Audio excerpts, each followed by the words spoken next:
Hello and welcome to Module 3. We are going to be talking about using plants and botanicals in ritual and ceremony and all the ways that we integrate trees and flowers and fruit into our rites of passage, into our weddings, our funerals. We've all integrated plants into these moments in our lives and marked them through a connection to the botanical world. So, one of the things that I would love for you to be thinking about as we go through this journey through rites of passage is the ways that you integrate herbs and plants and flowers and trees and leaves into your own rituals, into your own lives. And at the end, we'll do a little bit of a journaling exercise and a discussion around ways to integrate plants as ritual into our lives in very easy ways. Plants have been a vital part of human life for millennia, playing an indispensable role in marking life's most significant events. From the beginning of civilization, plants have symbolized transitions, represented the sacred, and bridged the human world with the divine. They've been used in the most intimate human ceremonies, from birth and marriage to death, and they have helped us to reflect our deep connection to the natural world and its power to shape our lives. Rites of passage, the ceremonies and rituals that mark an individual's transition from one life phase to another, are universally significant across cultures. These rites include major life events such as birth, coming of age, marriage, and funerals. And often plants play a central role in these transitions, marking them with symbols of fertility, renewal, love, or remembrance. Flowers, herbs, trees are not just a part of the natural environment, they really serve as signifiers that mark critical moments in our own experiences and signal transformation and passage from one state to another. They've really been used to represent human transition and the cyclical nature of life, whether it's flowers strewn across a wedding aisle or a wreath of evergreen placed on a grave. Really, plants have become emblematic and ritual and really signify, again, these cycles of growth, decay, renewal, and rebirth and growth again. And this connection between plant life and human life also really highlights this spiritual bond that we have between humanity and the natural world. Let's start a little bit with plants in death and funeral rites. Really, this idea that we are offering to our deceased this remembrance in the form of flowers and grave goods. As much as plants may be also symbols of birth and marriage, they're equally potent in mourning and honoring the dead and in representing the continuity of life beyond death. Across many cultures, funeral rituals incorporate flowers as symbols of remembrance and renewal.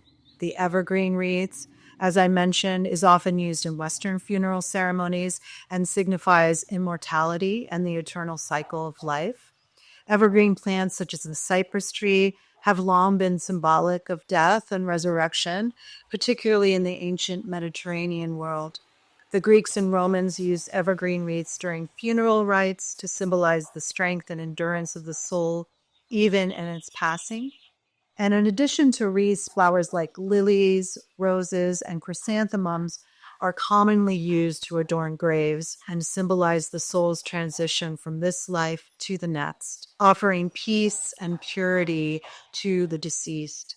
Chrysanthemums in particular have a special significance in Japan, where they're used in funeral rituals to honor the dead and reflect upon the brevity of life. In Mexican culture, marigolds or Flor de Muerto are a central part of Day of the Dead, Dios de los Muertos celebration, which honors deceased ancestors and loved ones. Marigolds, which have that vibrant orange color and strong fragrance, are believed to guide the souls of the deceased back to the world of the living. And the flower's bright hue is seen as a symbol of the sun's energy, illuminating the path for the spirits of our ancestors to return and partake in their family's offerings. The altars or ofrendas that are created during this celebration are decorated with marigolds and candles and photos of deceased, as well as favorite foods, all creating a space where the living can connect with the dead. And these rituals really, again, reflect that cyclical nature of life, where death is not viewed as an end, but part of the eternal cycle. And this is also partly symbolized by the marigold's ability to bloom year after year after year. Also, these plants are used in marriage, of course, across cultures, not just limited to the wedding day. Particularly flowers play symbolic roles throughout married life. The inclusion of flowers in the home, the exchange of flowers and plants as gifts, the use of trees and flowers in anniversary rituals, these all symbolize ongoing growth and nurturing of the relationship. Marriage is traditionally seen as a union, not just between two individuals, but also between two families, communities, and the divine, and requires constant tending. The flower garden in Indian weddings, for example, symbolizes the joining of the couple's hearts and spirits.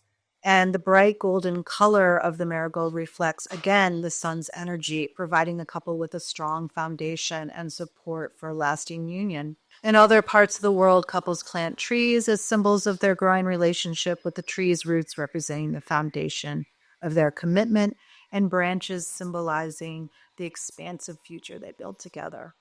Third, we kind of talk about a little of an overview of really how these plants serve as symbols of love, symbols of fertility, symbols of death, symbols of renewal, and how they really connect us to our own personal cultural traditions, to our communities, to our spiritual beliefs, and remind us about the beauty and the fragility of life. All of these rituals are really rooted, even our modern rituals, in the ancient customs and traditions of our ancestors. So we can really see that ongoing connection between humanity and the natural world, and that relationship between nature and our own rituals, and how that really transcends time and culture. So we'll be getting a little bit deeper into specific rites of passage around the world and the way we use these plants and trees and blossoms